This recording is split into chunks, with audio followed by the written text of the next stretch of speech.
So it's time to look at the Primaris Space Marines who like to jump down and rain death down from across the battlefield. Suppressive fire, boys!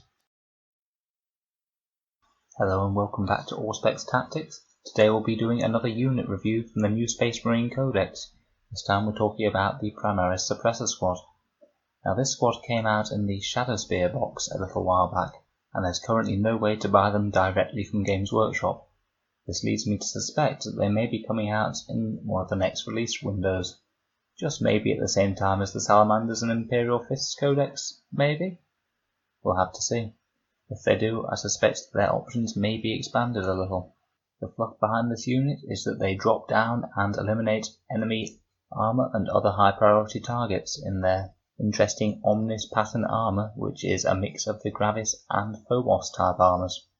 In-game, they're a 90-point squad consisting of 3 suppressors, each armed with an accelerator autocannon. They have a movement of 12, weapon skill of 3 up, ballistic skill of 3 up, strength and toughness of 4, 2 wounds, 2 attacks, leadership 7 and 8 on the sergeant, and a 3 up save. The sergeant also has a bonus attack as per normal. Interestingly enough, they're a fast attack unit for the Space Marine Codex, so at quite a cheap cost for quite a lot of guns, they're a reasonable option for filling out a brigade. Each suppressor is equipped with an accelerator autocannon, frag grenades, crack grenades, and a bolt pistol. They also all have a grav chute. Their accelerator autocannons are the main event. They're a 48-inch range weapon that's heavy 2, strength 7, AP -2, or 3 if you're in the Devastator Doctrine, and they're damage 2 each. They're an interesting mix of profiles, which means that they're basically jacks of all trades. They're good against literally anything you'd like to shoot them against, but not great against killing any individual thing. Probably their ideal target is something like custody jet bikers or centurions, something that they can use their high AP of their weapon and also the 2 damage, and also wound something on 3s. So reasonable enough heavy infantry to light vehicle killers. They have a few special rules. Firstly, Angels of Death will let them use Shock Assault, so an additional attack when they're charged or are charged, and they have the Combat Doctrines rule, which can give them an extra -1 on their heavy weapons. They have Grav Chutes, which allows them to deep strike, setting up 9 inches away from enemy models. They have Smoke Launchers, which prevents the Suppressor Sergeant from shooting, but gives the unit a -1 to hit for next turn. And they have Suppressing Fire, which is their signature rule. Basically, if they shoot and kill a model from a unit, then that unit can't fire Overwatch in the ensuing charge phase. This is an okay rule, but it's not as good as I would have liked it to be. Ideally, you would have wanted it if they inflict any damage on a model, then it would prevent them from shooting Overwatch, because say if you fire at a vehicle, then there will be absolutely no effect from this rule. Also, most of the best Overwatchers in the game are massive models, such as say an Imperial Knight with a whole load of guns. Usually it's less of a big deal if something like, say, a Space Marine Tactical Squad fires Overwatch at you. It can have its uses though.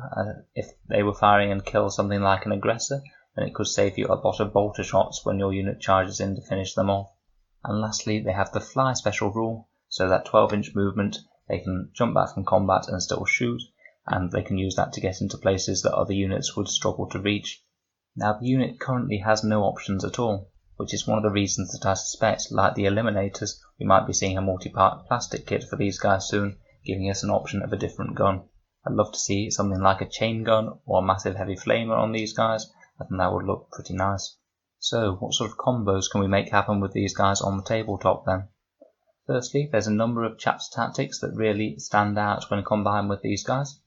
Ultramarines are great, as their Silence of Guilliman super doctrine, if your army is pure Ultramarines, will mean they can move and shoot, meaning they can actually leverage their 12-inch movement without taking the -1 to hit on their heavy autocannons. Iron Hands would also be another good trait for them, particularly as this would give them the same rule in the Devastator Doctrine, so they'd additionally get their extra AP on the autocannons. Also, it will allow them to reroll 1s to hit in the shooting phase, which is great, and their Feel No Pain type save is pretty nice on 2 wound models, as it might stop a damage 2 weapon from one-shotting a model. Boosted Overwatch is also icing on the cake, but I suspect that you won't actually be getting charged with these guys if you're playing them properly. They should be at the back of your army.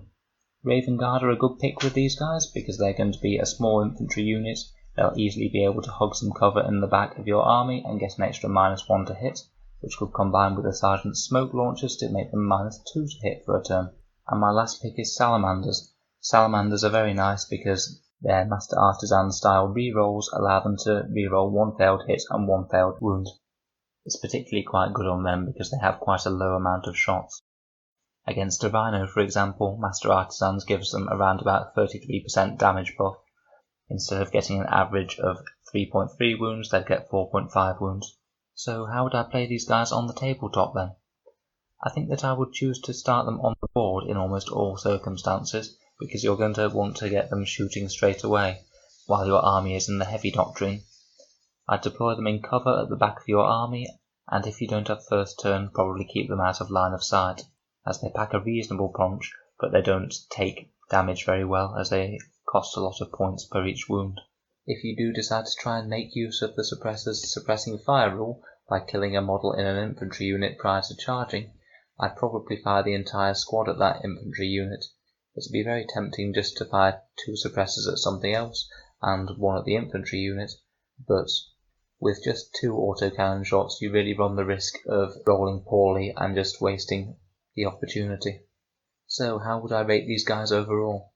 I'll be honest, I don't think that they would make the cut to get into any of my competitive lists in their current form.